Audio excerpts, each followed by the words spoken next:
अस्सलामुअलैकुम वरहमतुल्लाहि बरकातुहू। मैं अपने तमाम सब्सक्राइबर को और नॉन सब्सक्राइबर को अपने चैनल में वेलकम करता हूं।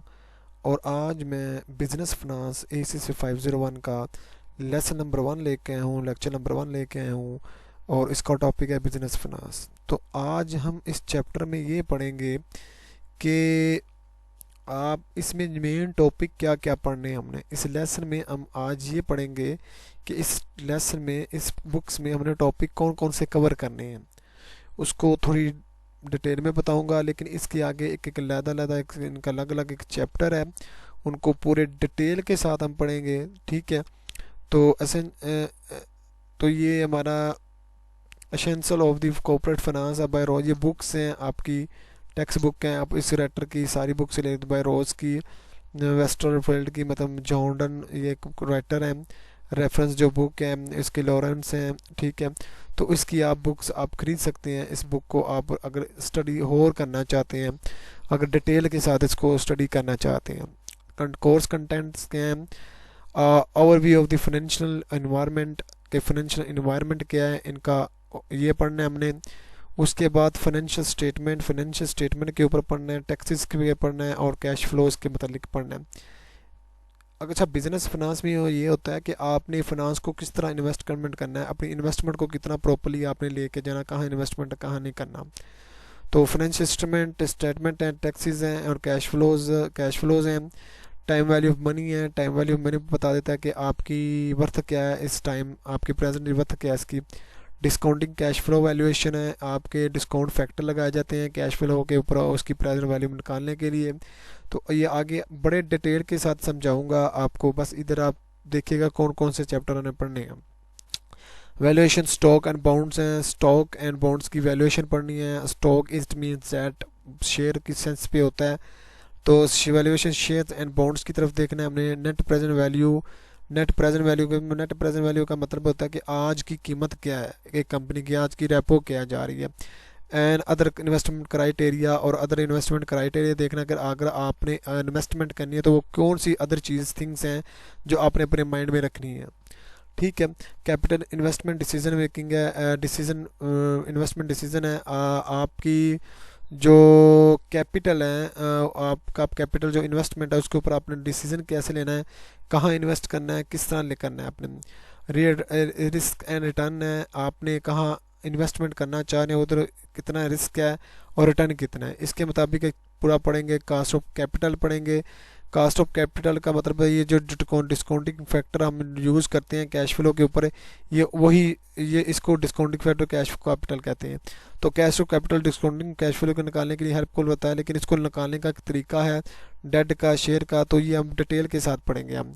लेवरेज और एंड कैपिटल स्ट्रक्चर देखना, पर कैपिटल कैसे लगाना है, लेवरेज भी देखनी है, आप किस तरह ऑपरेटिंग या फाइनेंसिंग करते हैं, किस तरह की, उसको डिटेल के साथ पढ़ेंगे हम।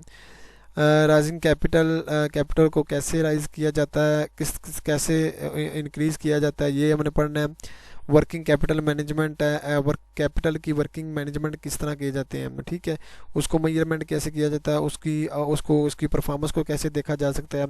और डिविडेंड, अब डिविडेंड्स जो होते हैं वो शेयर होल्डर को डिवाइड होते हैं, तो हमने डिविडेंड कैसे लेने हैं, डिविडेंड कितना पे करते हैं या कितनी कंपनी एफिशिएंटली डिविडेंड देती है, तो ये हमने देता है। डिविडेंड की वैल्यूएशन भी हमने देखनी होती है इसकी। ठीक है, ग्रोथ के साथ, विदाउट ग्रोथ के साथ, तो ये भी हम पढ़ेंगे।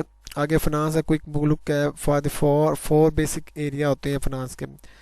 बिजनेस फाइनेंस, आपका बिजनेस फाइनेंस है, आप अपने बिजनेस में फाइनेंस किस तरह करना चाह रहे हैं, इन्वेस्टमेंट कहाँ करना चाह रहे हैं। फाइनेंशियल इंस्टीट्यूट, आपके फाइनेंशियल इंस्टीट्यूट होते हैं, उधर सर आप कहते हैं इंटरनेशनल फाइनेंस, आपके इंटरनेशनल फाइनेंस भी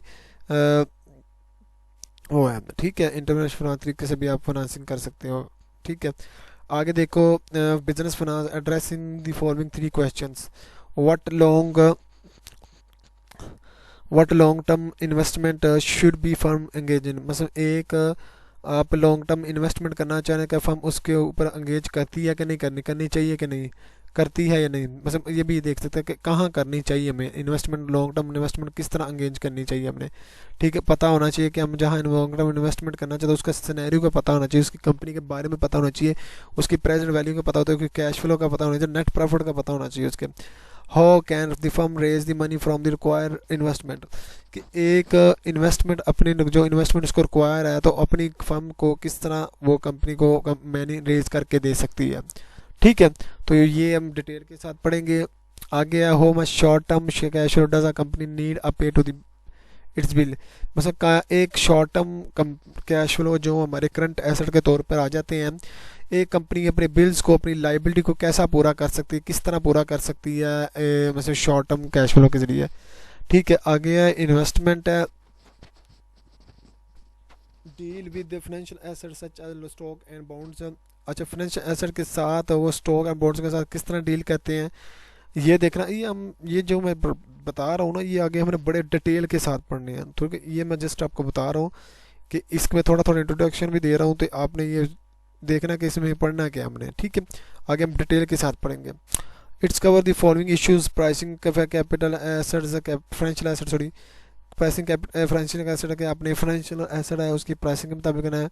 एसोसिएट रिस्क एंड रिवार्ड, आपके रिस्क एंड रिवार्ड कितने हैं एक जब आप शेयर करते हैं, इन्वेस्टमेंट करते हैं, आप ये देखना होता है कि आपका रिस्क कितना है, रिवार्ड कितना है, आपका रिटर्न कितना है आपका। ठीक है, रिस्क एंड रिटर्न भी कहा जाता है। Determine the best mixture of the financial instrument, अब मिक्सचर ऑफ इन्वेस्टमेंट कहता है कि कहाँ कहाँ आपने किधर किधर इन्वेस्टमेंट करनी है मिक्स तौर पर। ठीक है, कैरियर पर the opportunities investment stock brokerage है कि आपका जो कैरियर आप ब्रोकेज भी बन सकते हो। जैसे हम एडमिशन लेने जाओ तो वो फ्रंट डेस्क पे बैठे होते हैं, वो गाइड कर रहे होते हैं कि आप इधर ये हमारा प्रोस्पेक्टिस है, ऐसे वैसे। तो आप भी जब इन्वेस्टमेंट करना चाह रहे होते हो ना, जैसे वकील आप जज उधर जाते हो, कोर्ट पे जाते हो तो वहाँ आपको वकील करना पड़ता है।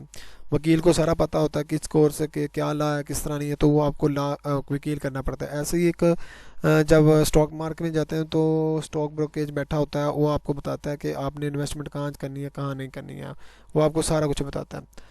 ठीक है, अगर पोर्टफोलियो इन्वेस्टमेंट है, पोर्टफोलियो इन्वेस्टमेंट होता है मतलब है कि डिफरेंट इन्वेस्टमेंट डिफरेंट कंपनी के आपने एक इन्वेस्टमेंट कितने किधर किधर जा करनी है। सिक्योरिटी एनालिसिस, आपके सिक्योरिटी एनालिसिस बताए जाते हैं।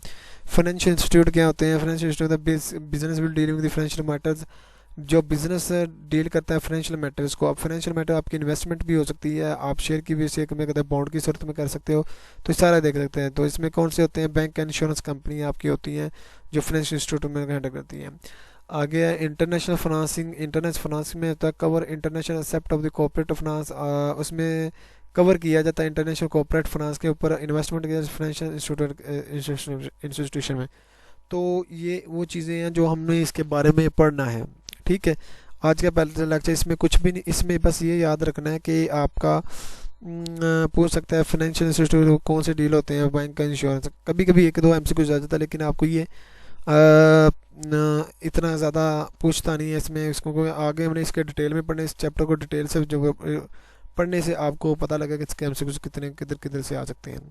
ठीक है, तो आज का लेक्चर ये था, पहला लेक्चर था मेरा ये, और इसको आगे हम डिटेल के साथ पढ़ेंगे, पढ़ने के साथ आपको अच्छे तरीके से समझाएंगे कि इसका करना क्या। बिजनेस फाइनेंस बड़ी आसान सी बुक है, परेशान ना होइए।